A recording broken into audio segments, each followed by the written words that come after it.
Higher secondary જે સરકારીમાં જે સ્કૂલ પસંદ કરે છે તો હવે એ જ લોકો ગ્રાન્ટેડમાં પણ પસંદ કરશે, તો એ લોકોનું રિપીટેશન અટકાવવા માટે મતલબ કયા સ્ટેપ લીધેલા છે એમ? એ માટે સાંભળો, હા હા સમિતિ જે નિર્ણય કરશે એ માન્ય રહેશે. ઓકે બરાબર, અને સમિતિનો નિર્ણય એ જ પ્રકારે રહેશે કે જેથી કરીને કોઈને નુકસાન ન થાય. બરાબર. એમ નહીં સર, હવે આમાં થાય છે કે એવું મતલબ એકચ્યુઅલ પ્રોબ્લેમ એવો છે કે મારી વાત બંનેના હા બોલો બોલો. કોઈ એકનું લગભગ પતે અને પછી બીજાનું શરૂ થાય એ પ્રકારનો સમિતિ નિર્ણય. નહીં, વાત સાચી સર. આનું ચલો હાયર સેકન્ડરી સરકારીનું પતી ગયું બરાબર. હવે એ લોકોને અપોઇન્ટમેન્ટ ના મળે અને એની પહેલા જ જો ગ્રાન્ટેડ નું આવી જાય સ્કૂલ સિલેક્શન, ધારો કે 2-3 દિવસ પછી, બરાબર. એવું તમે કાલ્પનિક બાબતોમાં ના જાઓ. ઓકે, તો મતલબ એને સમિતિ એવું ક્લેમ કરે છે કે મતલબ રિપીટેશન મતલબ ઘણું બધું અટકશે એવું? નહીં, તમે એવા પ્રશ્નો કેવા ના કરો. હું તમને ફેક્ટ રિયાલિટી કહું, તમે ઉમેદવાર જોડે જો આશા રાખશો ને કે સ્કૂલ સિલેક્શન સામેથી જતું કરે, તો એ નહીં કરે સર. એ બધામાં જ કરશે સિલેક્શન. તો શું થશે કે તમારી વેકન્સી બી નહીં ભરાય અને એની સામે મતલબ જ્યારે જોઈનિંગ કરવાનું હશે તો સ્કૂલમાં એ શિક્ષક બી નહીં મળે. તમારે અટકાવવા માટે સ્ટ્રિક્ટ પગલાં લેવા પડશે, એના સિવાય મેળ નહીં પડે.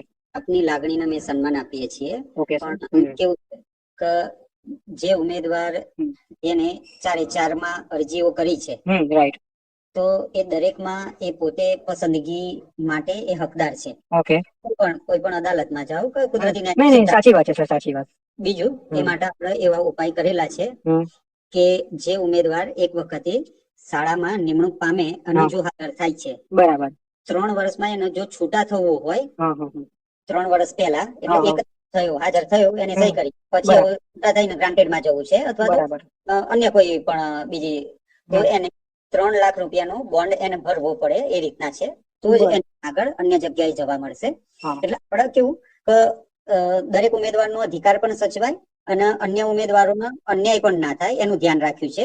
બીજી બાબત કે જે ઉમેદવાર સમજો કે લાગી ગયો છે એ પછી પણ અન્ય કોઈ પણ જગ્યાએ એ અરજી કરે છે, આગળની પ્રોસેસમાં ભાગ લે છે, જેટલા લાગી એ પછી આગળની પ્રોસેસમાં એ ભાગ લે છે કે ભાઈ શાળા પસંદગી કા બધા માટે, અને પછી નવી જગ્યાએ જો ના જાય તો પાછું 2 લાખ નું પણ દંડ છે.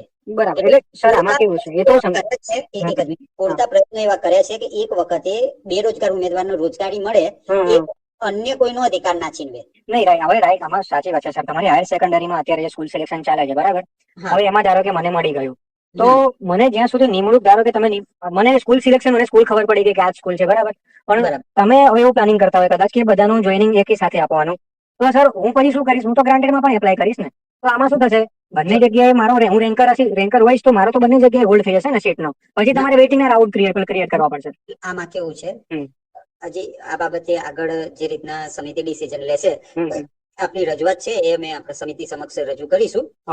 આ બાબતે સમિતિ જે રીતના ડિસિઝન લેશે, અમારી પણ એવી ઈચ્છા છે કે જે ઉમેદવાર છે દરેક શાળાઓમાં દરેક ઉમેદવારો પ્રાપ્ત થાય, વિષય વાઇઝ ઉમેદવારને પણ ન્યાય મળે, એ માટે પૂરતા પ્રયત્નો કરીશું. અને આપની જે વાત છે એ અમે સમિતિ સમક્ષ પણ અમે એકચ્યુઅલી કેવું છે કે સમિતિએ ડિટેલ્સ પણ લઈ લીધી છે. હવે એકચ્યુઅલી અમે સ્કૂલ સિલેક્શન કરીએ છીએ તો એમાં અરજી નંબર ને બધું એડ કરવાનું જ છે, એટલે એમને એ પણ ખબર છે કે મતલબ કયા ઉમેદવારો રિપીટ થશે કે નહીં થાય. હા, આ એટલા માટે જ મૂકેલું છે પ્રાઇમરી બેઝ. પણ આમાં કેવું છે કે આપના માટે લાભકારક બાબત હોય ને એ એંગલ થી વિચારો.